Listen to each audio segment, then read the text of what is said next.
no fundo, acho que nunca nenhum de nós é maltratado pelo país da gente. É maltratado por um certo tipo de gente do país da gente, quer dizer, por uma certa classe social, por exemplo.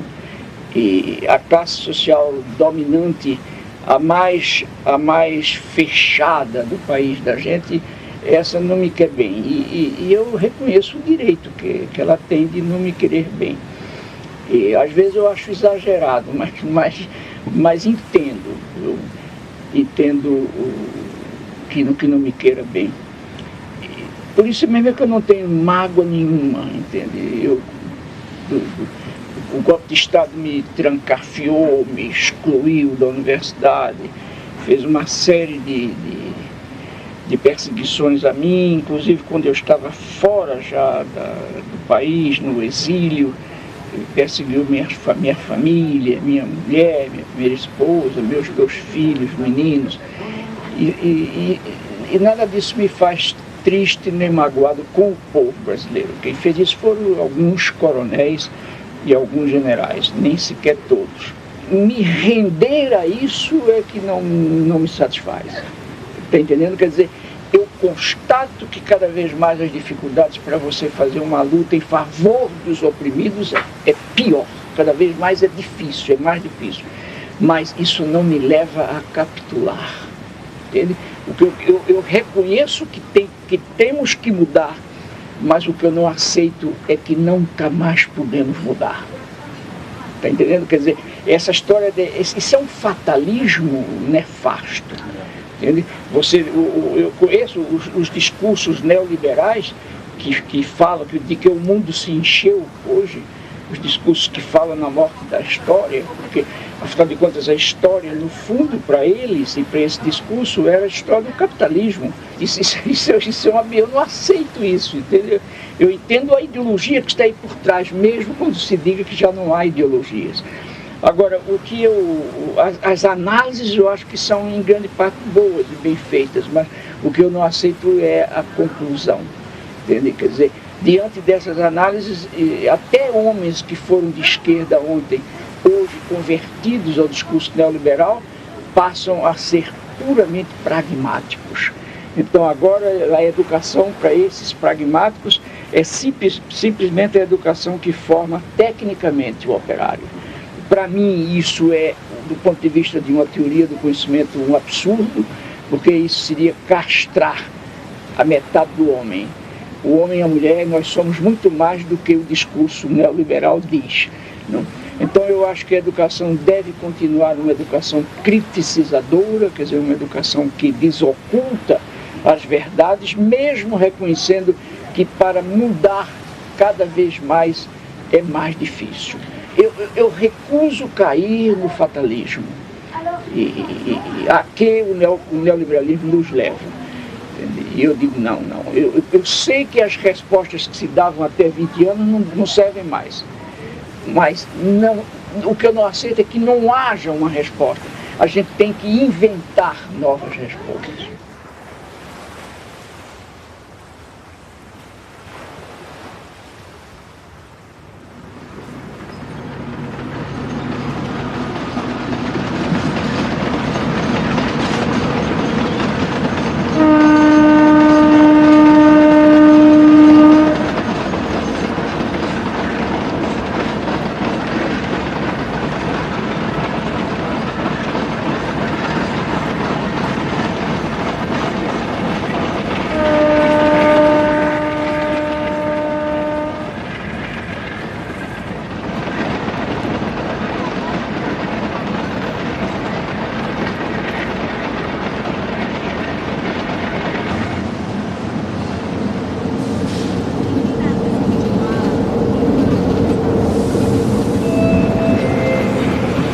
Estação Jardim Romano.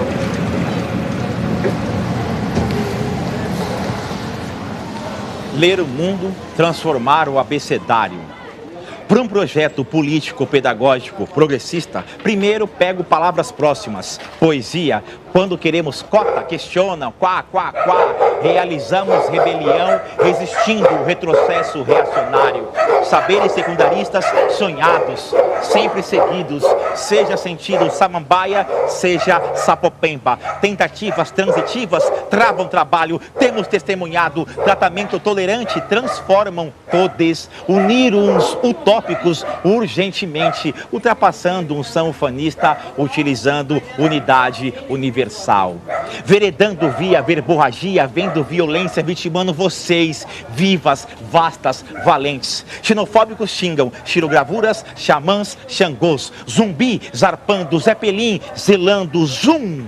Alfabetizar amorosamente alcança amadurecimento, aprendiz acolhido, atingindo assunção, assumindo autonomia. Beabá bancário, basta, burocratização baronesa, botando baderna, bradando, bando bolivariano.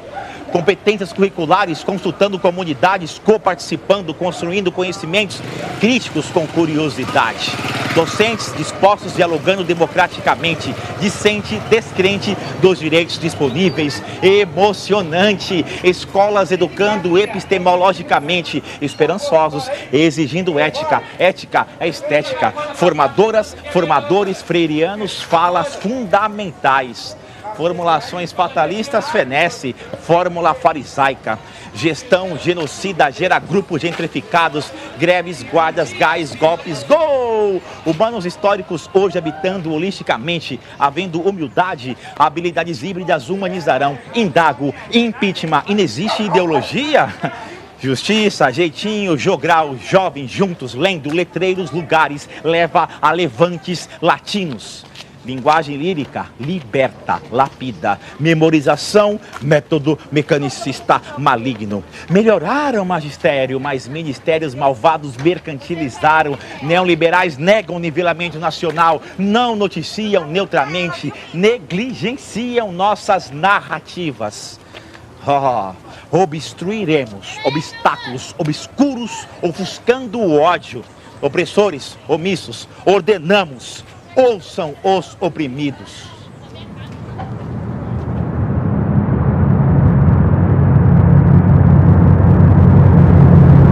Eu sou um artista que nasceu no estado de Pernambuco e migrei para São Paulo na década de 80. Eu tinha aproximadamente 16, 17 anos e fui empurrado para São Paulo, para o Sudeste, em função de todos os desdobramentos que o brasileiro sabe. Hoje está muito melhor o Nordeste, mas na década de 80 era um absurdo você conviver de arte. Era um absurdo você, inclusive, se alimentar com uma boa qualidade, porque as condições eram precárias, as condições eram nefastas. Nefastas no sentido político, onde o poder central ignorava propositadamente aquela região. Então, eu faço parte desse caldo de migração que veio em 89, 90, mas também vim para estudar, porque eu era curioso na minha cidade. Era uma cidade que tinha muitos padres das comunidades eclesiais de base, padres muito progressistas que chegaram na minha cidade, que era uma cidade mais pobre do estado, talvez uma das mais, que se chama Tacaimbó, no agreste de Pernambuco. E aí eu convivi com esses padres, com essas freiras, gente ligada a Dom Helder Câmara, gente que falava de política na igreja, não política partidária, mas política como um acervo da vida. O pensamento, tudo é política, né? O café da manhã que você toma é política, as discussões que você tem com amigo são discussões políticas, as discussões que você tem na família. A política é fundamental para o ser humano se entender neste mundo em que vive, inclusive para se entender e para interferir neste mundo. Como dizia Paulo Freire, né? Não basta só saber ler a escrita, tem que saber ler o mundo, que através da leitura de mundo é que você interfere na vida. Então, na verdade, a pedagogia do oprimido estava um pouco nessa cidade onde eu nasci. Muita gente já gostava de Paulo Freire, todos esses padres, todas essas freiras, inclusive eram educadores e trabalhavam, na época, EJA, a escola para adulto, e eu convivi com tudo isso. Eu era muito jovem, mas muito inquieto. E aí a tempestade me trouxe para São Paulo, comecei a fazer teatro. O Zoom!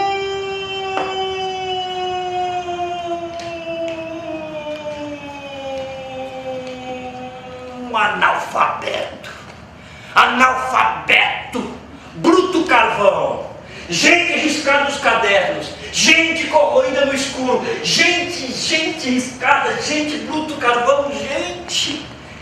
Em certo dia em que eu penso em minha gente e sinto assim todo meu peito se apertar, porque parece que acontece de repente, feito um desejo de eu viver sem me notar. Aí me dá uma tristeza no meu peito, feito um despeito de eu não ter como lutar. E eu que não creio, peço a Deus por minha gente. É gente humilde e de vontade de chorar. Deus, escutaste esse lamento aqui? O fato da música estar sempre ligada à cena, uma preocupação com o desenvolvimento do ser poético, né? Se a gente pode falar assim, isso é de um texto do Drummond sobre as escolinhas de arte, o desenvolvimento do ser poético, né? E uma preocupação com a política, com a relação de estudo com a política, né? Um desejo de não realizar uma separação entre essas três coisas, entre a arte, entre a vida pessoal, entre a política. E aí disso nasce o Tijolo. E o Ledores é uma peça sobre o Paulo Freire, mas a gente não conta a vida do Paulo Freire, né? Ele não é uma peça biográfica, nem uma peça que reproduza textos dele. Então, ela é fruto de um encontro com esta obra, né? E mais, não com um método, mas com uma ética, que eu acho que é a grande chave do trabalho dele, é uma ética de aproximação com o outro, de aproximação com a cultura do outro, com conhecimento de determinadas comunidades, levando a sério o conhecimento das pessoas, o conhecimento das regiões. Então, é esse o ponto que nos interessa, né? Havia uma outra provocação no mundo em que existe uma como é que eu vou dizer isso? Uma incitação à fala, uma incitação compulsiva à fala. Você deve falar de tudo, opinar sobre tudo o tempo todo, né? Como é que a gente faz o caminho oposto? Qual é a palavra que vale a pena ser dita, né? Quer dizer, qual é a palavra que realmente dentro dessa enxurrada, desse palavrório sem fim, vale a pena ser dita? Ela é uma palavra que seja altamente significativa.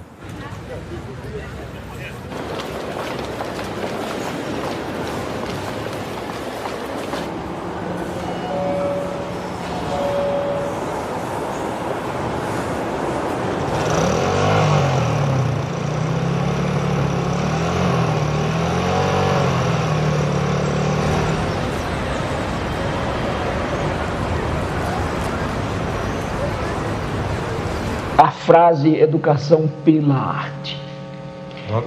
E precisamente pelo seguinte, porque é uma redundância, quer dizer, a educação é em si artística.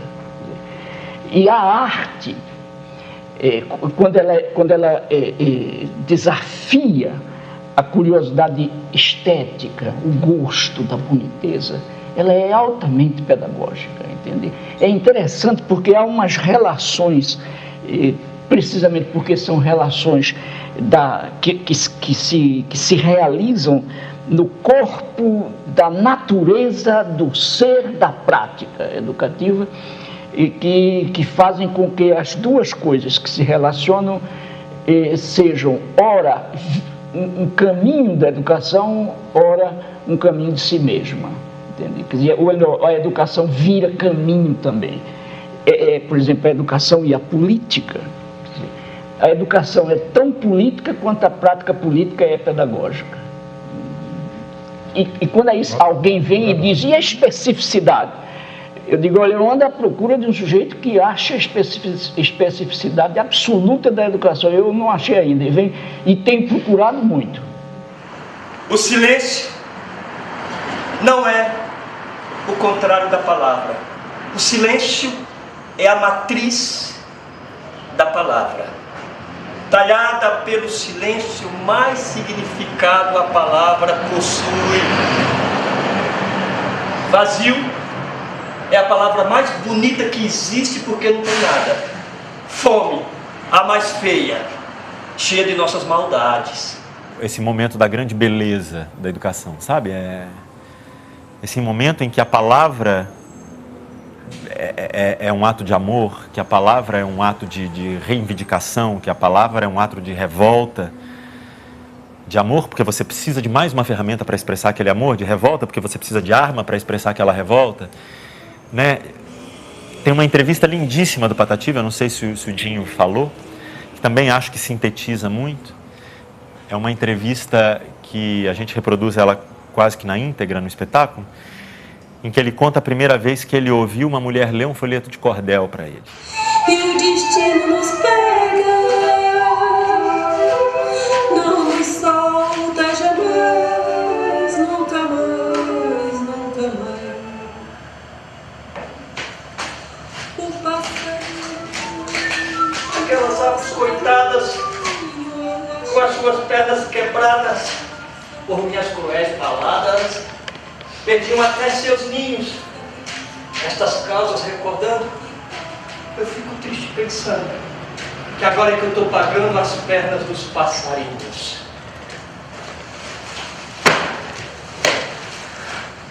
A gente matava, a gente mata, a gente matava, quase que não era com tanta precisão comer aquela carne, e sim pela curiosidade, aquele prazer de matar, que é até mesmo uma crueldade.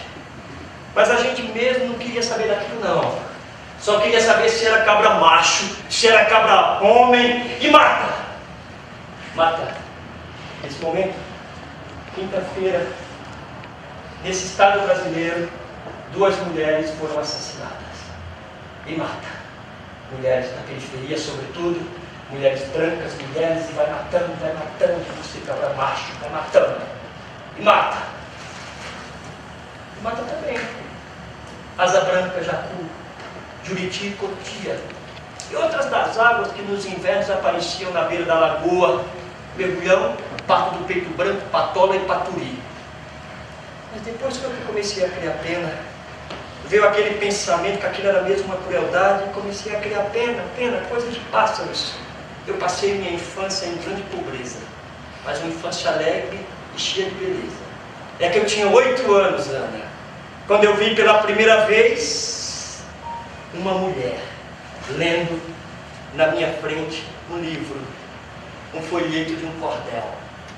Coisa que eu nunca tinha visto um livro, eu nunca tinha visto uma página do livro. E vendo aquela mulher ali, lendo para mim, eu fiquei encantado com aquela beleza, com aquelas rimas, aquela beleza de expressão, aquela linguagem. Tudo aquilo ficou tão embrenhado assim na minha cabeça, Ana, que eu disse naquela hora, eu preciso aprender a ler para ensinar meus camaradas, como diz aquela música que a gente conhece, eu acho. Vou aprender a ler para ensinar meus camaradas. E eu aprendi a ler. E depois que eu aprendi a ler, tudo melhorou. Depois da leitura pelaquela mulher, aos 8 anos de idade, eu, poeta Patativa do Assaré, passei de matador a imitador de passarinho.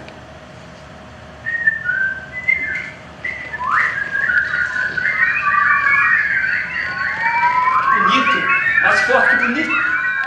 Então, quer dizer, esse salto que ele propõe aí, essa profunda crença, né? Ele é um humanista. Quando ele fala isso, ele é um humanista, né? A gente pode concordar ou não, mas assim, que a cultura tenha esse poder de civilizatório todo, mas mesmo assim é de uma beleza, né? Através do contato com a poesia, você passa de matador a imitador de passarinho. É o valor supremo da cultura, da literatura, da música. É isso que a gente acredita. E o que a gente faz é por causa disso, né? A gente acredita que a gente é capaz de elaborar esse negócio que a gente chama vida, que é tão estranho às vezes, né? Ao mestre Paulo Freire com carinho. de educação. Acorda, meu Brasil! Um clarão reluz, mudança, salve a juventude. Criança, a fé que incendeia, futuro feliz, nação brasileira. Um clarão reluz, mudança, salve a juventude. Criança, a fé que incendeia, futuro feliz, nação brasileira.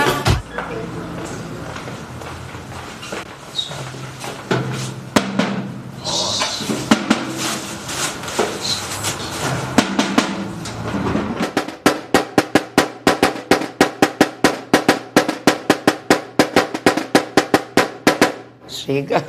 Em 98, né? Nós desfilamos em 99, mas em 98 a Maria da Penha hoje, infelizmente, ela não está mais no nosso meio, mas ela, uma grande estudiosa, foi nossa diretora de harmonia, uma líder negra, assim, onde ela sempre pregou a conscientização, né? E a educação. Então, ela, como uma grande estudiosa, professora, então ela sugeriu, né, para que a Leandro de Itaquera trouxesse o tema, né, de enredo, falando do grande Paulo Freire, e que foi um sucesso, né?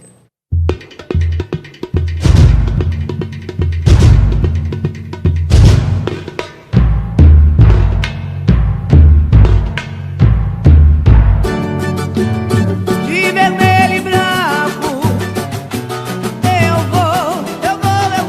vou com a Leandro de Itaquera, meu amor. De vermelho e branco, eu vou com a Leandro de Itaquera, meu amor. Ao mestre Paulo Freire com carinho, é tempo de educação. Acorda, meu Brasil! Um clarão reluz, mudança, salve a juventude. Criança, a fé que incendeia, futuro feliz, nação brasileira. Um clarão reluz, mudança, salve a juventude. Criança, a fé que incendeia, futuro feliz, nação brasileira. Associações, né, dos professores, sindicatos, enfim, eles abraçaram também a causa, como outras personalidades, artistas, né, inclusive políticos também, e assim, foi um grande desfile da Leandro de Itaquera, no Carnaval de 99. Nós tivemos, assim, uma aceitação excelente, nota 10, 10 e 10 pelo enredo, né, samba enredo, e foi um samba enredo que eu acredito que nós temos que relembrá-lo, ou reeditar o samba, porque eu acho que é também um marco, né, no qual nós devemos estar sempre relembrando e tentando realmente para o nosso país, né, a gente tá repassando o que ele deixou de legado para nós, né, que é a educação, um salto para a liberdade. Acorda, meu Brasil, desperta para a felicidade.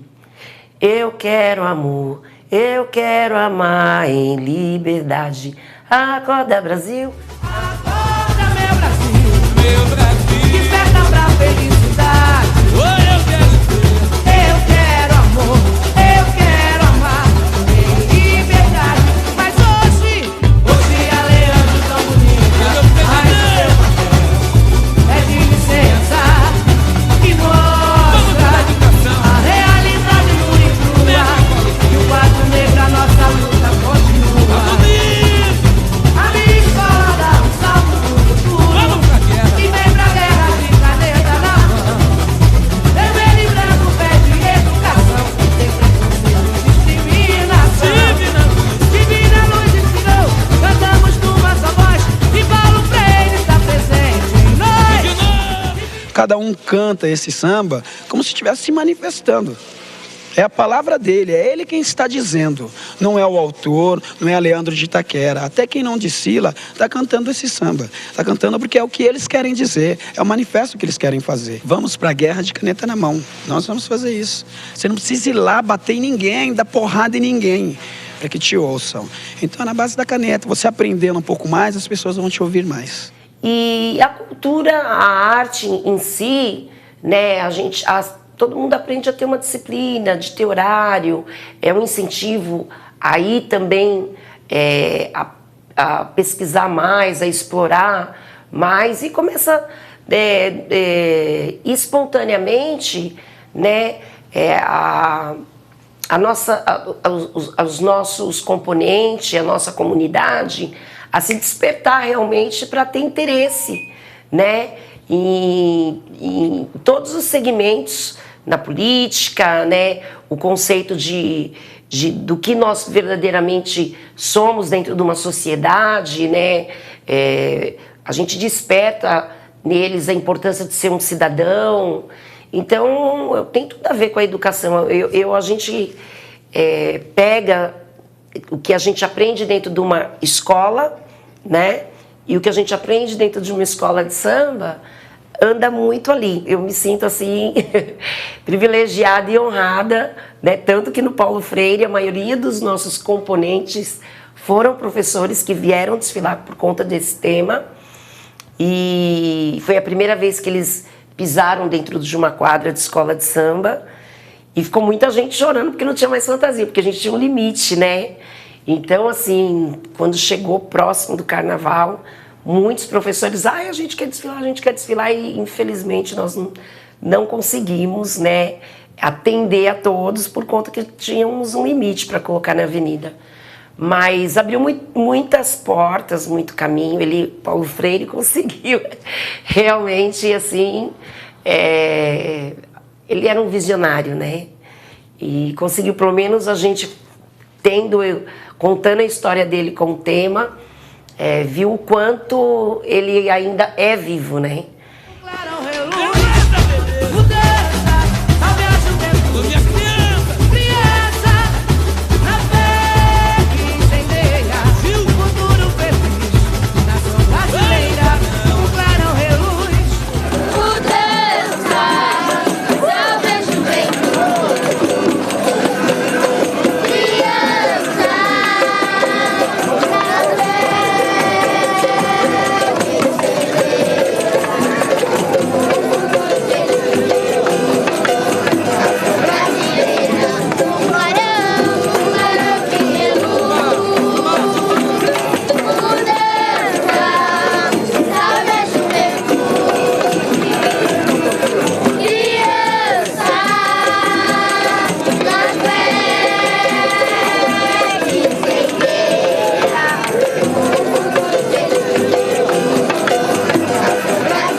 E aí falei, meu Deus do céu, esse cara que é humanista, é um ser político, é um ser de uma trajetória muito bela, é um agricultor. Eu tenho que fazer alguma coisa para ele. Eu tenho que fazer um trabalho que traga a Patativa do Assaré. Eu e o Rodrigo Mercadante damos o nome à Companhia do Tijolo. Por que Companhia do Tijolo? Porque o Patativa, ele estudou só 6 meses. E leu o mundo como ninguém, né? Porque a partir da sua realidade ele conseguiu dissecar o seu mundo, e dissecando o seu mundo ele sacou que tem muita injustiça, que tem um Brasil de baixo e um Brasil de cima, como ele fala. O Brasil de baixo, coitado, vive sempre renegado, o Brasil de cima sempre esmagando o Brasil de baixo, e a luta dele era que o Brasil de baixo ressurgisse com uma força poderosa, não para esmagar o Brasil de cima, mas para dizer, olha, temos direito, temos poder, e vamos lutar por esse poder, e vamos conquistar. E aí eu falei, meu Deus do céu, esse homem, preciso fazer um espetáculo sobre esse homem, que estudou só 6 meses. E aí chegou Paulo Freire, a gente começou a ler Paulo Freire com a pedagogia da autonomia, pedagogia do oprimido, para compreender o Patativa do Assaré.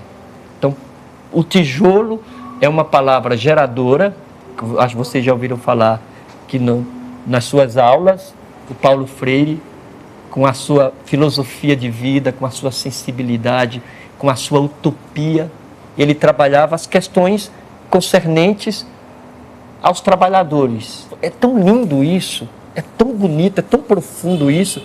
Você, o educador, ou o artista, digamos assim, não ignorar quem está perto e formar e trabalhar junto com essa figura que está perto, trabalhar os seus anseios a partir de você, trabalhar a libertação, digamos assim, a quebra das correntes a partir de você. Não é lá, é aqui, é aqui. Tem até uma música que eu gosto muito, que a gente canta numa vez do Klaus, que é uma... Eu acredito que o mundo será melhor quando o menor que padece acreditar no menor. É isso, é aqui. Eu gosto dessa frase, essa música diz muito de Paulo Freire. É quando eu que sofro, eu que padeço, a minha força vem de ti. Esse é um encontro. O encontro dos sofrimentos, o encontro das agruras, mas um encontro de força, de luta. Nos olharmos e darmos as mãos e vamos lutar juntos. Porque são os mesmos sofrimentos. E vamos aprender a ler junto. Aprender a ler para ensinar meus camaradas. E não aprender a ler gramaticalmente, como muita gente faz por aí, não. Paulo Freire, ele não leva a gramática. E pode até levar. Mas eu acho que Paulo Freire leva, sobretudo, a história de cada um. Você já imaginou o que é você ficar trancado na biblioteca dele lendo uma manhã todinha um livro que às vezes é chato, que o sujeito não entende? É por isso que muita gente também acha que os livros são muito difíceis logo no começo, porque não querem fazer força. No fundo, nós não temos aprendido, não temos sido ensinados a ler. A leitura é uma coisa muito mais séria e muito mais profunda do que passear sobre o texto. Isso não é ler. Quer dizer, no mínimo, ler é reinventar o lido, é reescrever o lido, entende? Quer dizer, eu preciso assumir a compreensão. Outra coisa que as escolas também no ensinam errado, elas ensinam que a tarefa do estudante é descobrir no texto a compreensão dele que o autor deixou metida entre a página 10 e a página 11. Não é isso, quer dizer, o leitor tem também a leitura da inteligência, tem a tarefa da inteligência de produzir a compreensão do texto do autor. Nesse sentido, o leitor é um coautor do autor. Entende? Quer dizer, isso não significa que o leitor tenha uma ilimitada liberdade, que na produção da inteligência do texto ele desvirtue o texto. Não, mas se ele parte para um comportamento estritamente obediente ao escritor, ele não prossegue como leitor. Olha, eu começo a ouvir falar em Paulo Freire ainda lá em Catolé do Rocha, né? Tinha um sindicato rural dos trabalhadores rurais lá. Meu pai era trabalhador rural sem terra, né? Um meieiro, trabalhava na terra alheia. Meu irmão, Luiz Gonzaga, que hoje é líder do movimento dos sem teto, movimento de moradia do centro de São Paulo, ele em 69 foi preso por causa do movimento estudantil, foi preso 2 vezes. Então ali, eu ainda criança começo a ouvir falar nesses nomes, né? Paulo Freire, Julião, Miguel Arraes, Leonel Brizola, João Goulart, e pouco a pouco eu vou ficando adolescente, assim, e vou tomando mais tenência sobre a existência desse homem, que um educador nascido no Nordeste, ali perto de mim, né? Ele pernambucano, eu paraibano, e que propôs um ensino que, na verdade, era um aprendizado.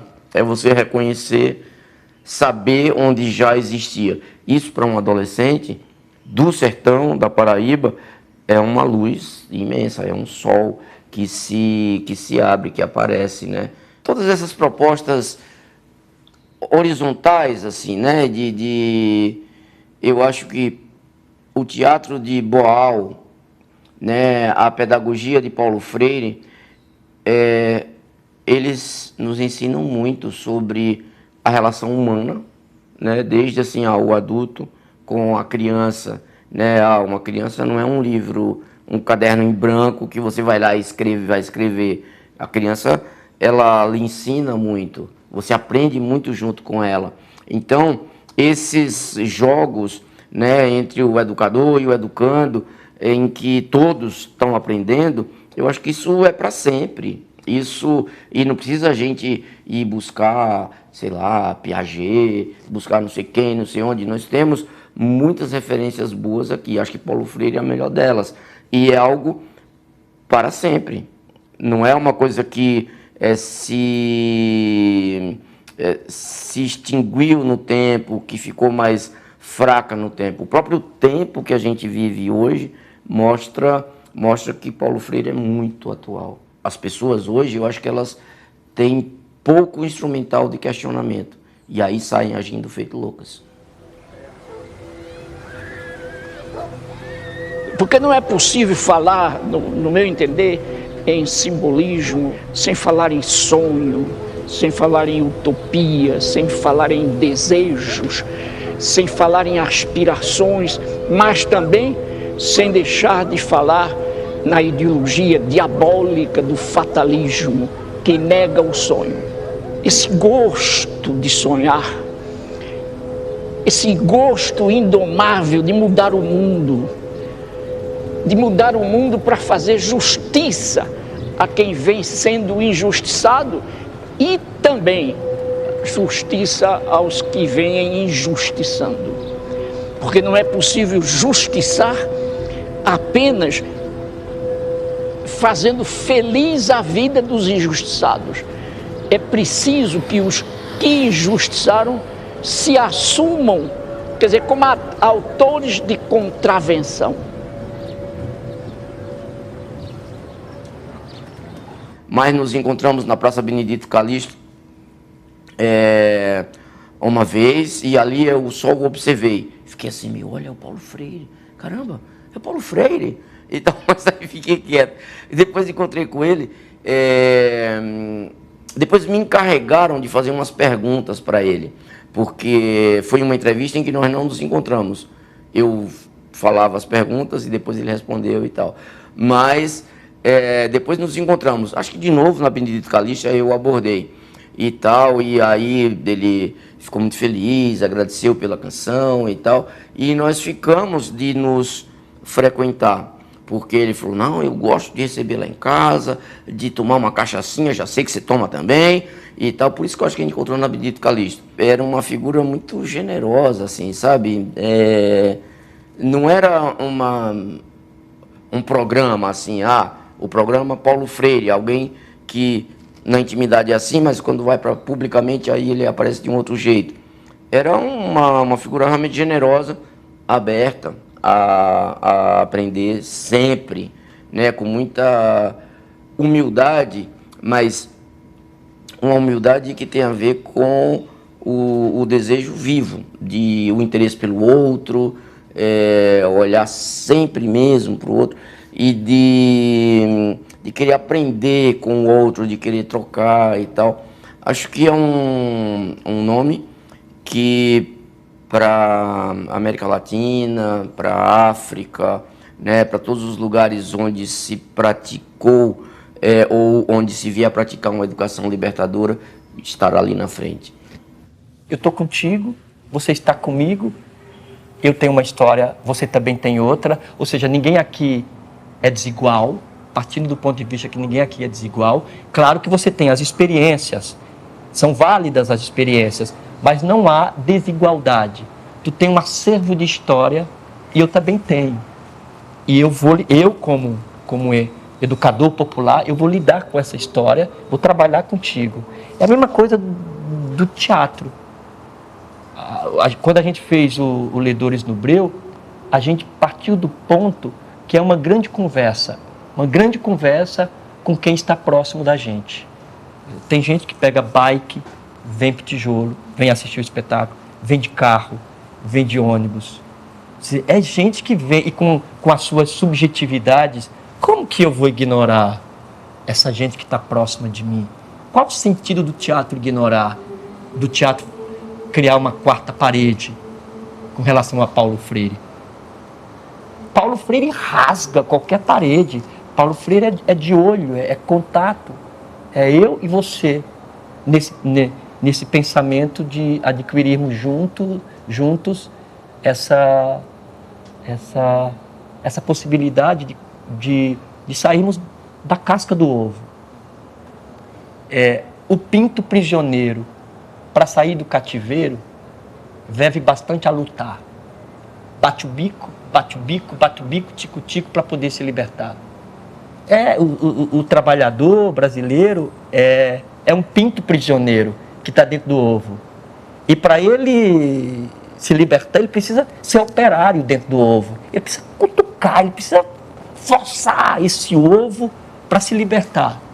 Então, pensando nisso, a gente construiu o tijolo, sobretudo nesse pensamento e na vida do Patativa do Assaré, e principalmente nas concepções e nas práticas desse grande educador, desse grande humanista, filósofo, artista, que eu também sinto Paulo Freire, ele tem ares de artista. Tu olha para ele, o olho dele brilha, ele se inflama ao dizer, ele sabe conduzir a palestra, ele sabe conduzir um professor, ele sabe ser maestro, mas ele não é maior que ninguém ali. Então é uma figura, é uma artista da vida, Paulo Freire. Papel do teatro, e aqui eu ponho do teatro, da poesia, também, de tudo, da poesia no sentido amplo, tá?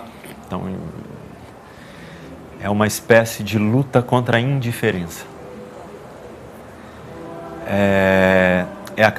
Porque tudo no cotidiano e na vida da gente nos propõe a indiferença. Até mesmo quando a gente luta e fala pelas diferenças, a gente categoriza as diferenças. Então são as mulheres, são os LGBTs, a gente trabalha com modelos. A arte propõe, eu acho, você deixar a tua pele mais fina, enquanto toda a sociedade propõe que você crie casca. Você precisa criar casca, você precisa vencer, você precisa ser competente, você não pode errar, você não pode mentir. E a arte fala que você pode. Você não só pode, como você vai fazer. E como isso é a maioria das coisas da vida, é isso, né? Você não pode dizer não sei. Você não pode dizer não sei, né? Tem um filme do Godard que é maravilhoso, chama Alphaville, que ele fala que mostra, é uma espécie de Big Brother gigante, que ele acompanha a vida de uma sociedade, e que para ele mostrar como a dominação desse computador exercida sobre as pessoas, ele fala, ele elimina o porquê da pergunta e só permite a existência do porquê da resposta. Eu acho que a gente vive nesse momento. Só as respostas estão dadas. Fazer as perguntas necessárias é muito difícil, né? Tem um textinho do Hilo, desse diretor da gente, que ele fala sobre o não sei, e que eu vou tentar repetir de cabeça, talvez eu erre, mas ele diz que quando eu tenho coragem de dizer não sei, eu estou me libertando de alguma coisa, porque eu estou entrando em contato com um espaço imenso, que é o espaço do infinito, porque infinito é justamente tudo aquilo que eu não sei. Ele faz esse relato que ele conheceu uma figura chamada Joaquim. Joaquim tinha aproximadamente uns 50 anos. E o Joaquim, quando percebeu que estava escrevendo e que podia escrever o nome, o Joaquim deu uma gargalhada nervosa. Ele deu uma gargalhada tão profunda que quase não terminava. E o Paulo Freire fala assim, era como se estivesse sacudindo para fora do ombro uma pedra que há séculos e séculos repousava no Joaquim. E aí o Paulo Freire fala, eu olhava para Joaquim e dizia, Joaquim, o que há, Joaquim? O que há? E o Joaquim escreve a primeira palavra na vida dele, que é a palavra Nina. Nina. Aí quando ele escreve, como eu falei, ele fica emocionadíssimo, ele dá uma gargalhada nervosa e ele diz para o Paulo Freire: professor Paulo Freire, Nina é o nome de minha companheira, é o nome de minha mulher. Quer dizer, ele construiu um ato de amor, né?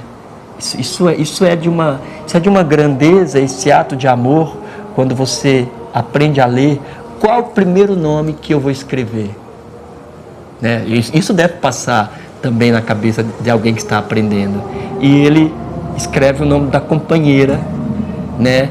E é um ato, inclusive, amoroso, é um ato antimachista, inclusive, né? E a gente fala, são as condições ideais do amor. Se o mundo ficar pesado, eu vou pedir emprestado a palavra poesia.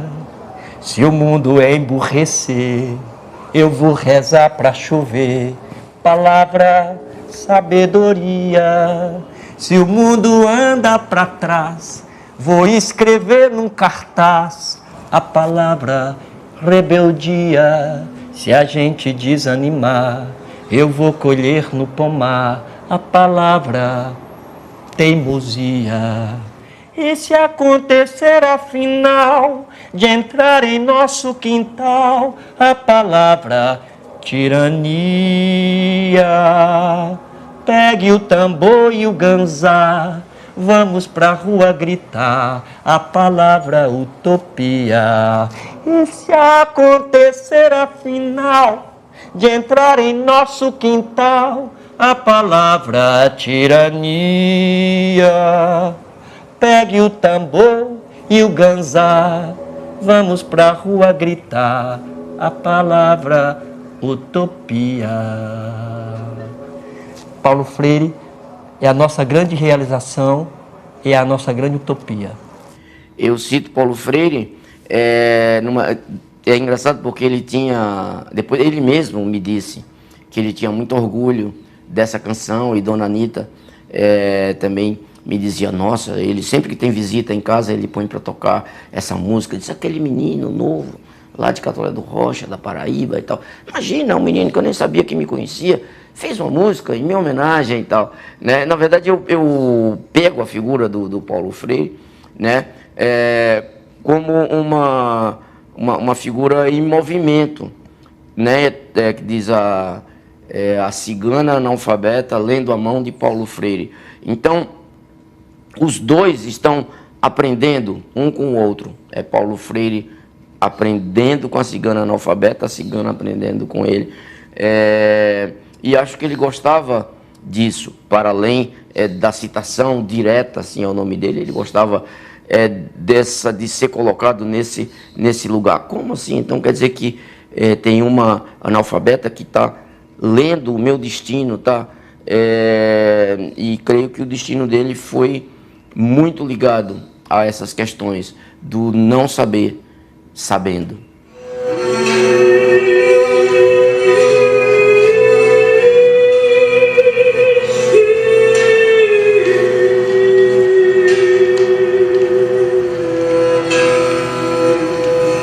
Os olhos tristes da fita rodando no gravador, a moça cozendo roupa com a linha do Equador, e a voz da santa dizendo, o que é que eu tô fazendo cá em cima desse andor?